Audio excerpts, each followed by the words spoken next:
বাংলার রাজনীতির এক দীর্ঘ লড়াইয়ের অবসান ঘটিয়ে চিরশান্তির পথে পাড়ি দিলেন অভিজ্ঞ রাজনৈতিক নেতা মুকুল রায়।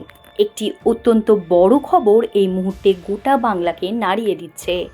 গত কয়েক মাস ধরে চলা জল্পনা আর অসুস্থতার সাথে লড়াইয়ের অবসান ঘটিয়ে চিরনিদ্রায় আচ্ছন্ন হলেন বাংলার রাজনীতির অন্যতম বিতর্কিত ও প্রভাবশালী ব্যক্তিত্ব। রবিবার গভীর রাতে কলকাতার এক বেসরকারি হাসপাতালে যখন ঘড়ির কাঁটা 1:30টা ছুঁয়েছে, ঠিক তখনই স্তব্ধ হয়ে গেল সেই মস্তিষ্ক যাকে একসময় বঙ্গ রাজনীতির চাণক্য বলে অভিহিত করা হতো। প্রয়াণকালে তার বয়স হয়েছিল 73 বছর এবং তাঁর এই চলে যাওয়া বাংলার রাজনৈতিক ইতিহাসে একটি যুগের অবসান ঘটিয়ে দিল। জীবনের শেষ দিনগুলো তার জন্য মোটেও সহজ ছিল না। প্রায় 600 দিন ধরে হাসপাতালের 4 দেওয়ালের মাঝে এক অসম লড়াই লড়েছেন তিনি। ছেলে শুভ্রাংশু রায় ভারাক্রান্ত মনে জানিয়েছেন, বাবা দীর্ঘ 1.5 বছর ধরে অসহ্য কষ্ট পাচ্ছিলেন। রবিবারের সেই ম্যাসিভ কার্ডিয়াক অ্যারেস্ট সব চেষ্টার অবসান ঘটিয়ে দিল। শুভ্রাংশু আক্ষেপ করে বলেছেন, বাবা ছিলেন রাজনৈতিক অভিভাবক, বন্ধুর মতো। শেষ যুদ্ধটা তিনি আর জিততে পারলেন না।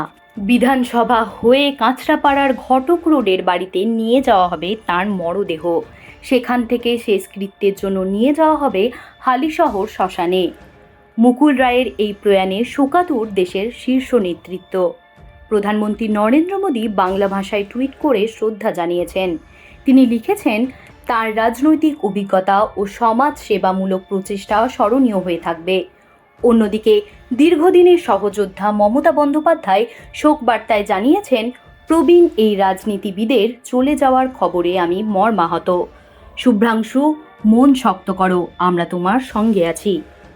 তৃণমূল মুখপাত্র কুণাল ঘোষের স্মৃতিচারণায় উঠে এসেছে এক অম্লমধুর ইতিহাস। কুণালবাবু তাঁকে তৃণমূলের দুঃসময়ের অন্যতম সৈনিক হিসেবে সম্মান জানালেও তার কারণে হওয়া রাজনৈতিক ক্ষতির কথা এড়িয়ে যাননি। তবুও কালিম্পংয়ের শীতের রাতে রুম হিটার কোলে নিয়ে আড্ডা কিংবা দিল্লির বাড়ির সেই পুরনো দিনগুলোর কথা আজ কুণাল ঘোষকে আবেগপ্রবণ করে তুলেছে। তাঁর এই যাত্রার শুরুটা হয়েছিল কংগ্রেসের হাত ধরে, কিন্তু তার আসল পরিচিতি গড়ে উঠেছিল তৃণমূলের প্রতিষ্ঠাতা সদস্য হিসাবে। 1998 সালে মমতা বন্দ্যোপাধ্যায় যখন দল তৈরির কথা ভাবেন, তখন মুকুল রায় ছিলেন তার প্রধান স্তম্ভ। সাধারণ এক কর্মী থেকে দেশের রেলমন্ত্রী হওয়ার সেই সফর ছিল চমকপ্রদ। সিঙ্গুর হোক বা নন্দীগ্রাম, সেই সব কঠিন আন্দোলনের সময় তিনি ছিলেন পর্দার পিছনের আসল কারিগর। অর্থাৎ সব মিলিয়ে বলা যায়, বাংলার রাজনীতিতে তিনি এমন একজন মানুষ হিসেবে থেকে যাবেন, যিনি খুব সাধারণ অবস্থা থেকে উঠে এসে ক্ষমতার শিখরে পৌঁছেছিলেন। আজ তার প্রয়াণে বিজেপি দলনেতা শুভেন্দু অধিকারী ও বিরোধী শিবিরের নেতারাও গভীর শোক প্রকাশ করেছেন এবং অভিষেক বন্দ্যোপাধ্যায় তাঁর অবদানের কথা শ্রদ্ধার সাথে স্মরণ করেছেন। এক বড় মাপের অভিজ্ঞতার ঝুলি সঙ্গে নিয়ে তিনি চিরবিদায় জানালেন।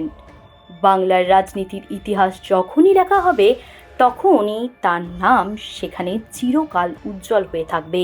আমরা তার আত্মার শান্তি কামনা করি। জ্যোতি সরকারের রিপোর্ট, হেডলাইন্স কলকাতা। আনন্দ আর ভালোবাসার দীপ্তিতে গড়া সমুজ্জ্বল পরমা, ঠিক তোমারই মতো।